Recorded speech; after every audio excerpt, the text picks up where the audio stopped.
case briefs, and so much more. LSData's got what you're looking for.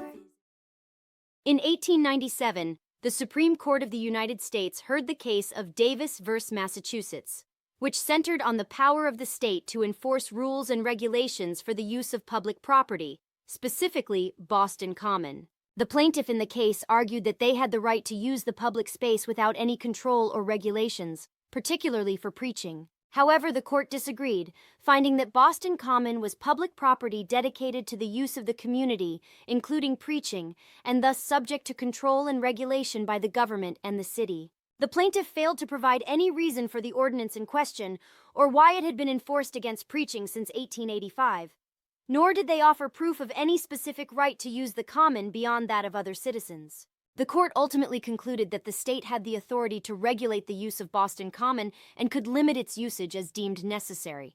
Consequently, the court upheld the ordinance and favored the state, asserting that the plaintiff's claim of an unregulated right to use the public space for preaching was legally unsupported. The decision reaffirmed the legislature's control over public areas and its ability to restrict their usage, such as by prohibiting public speaking. Case briefs, and so much more. LSData's got what you're looking for. Visit lsd.law, elevate your mind. Leave the stress of class.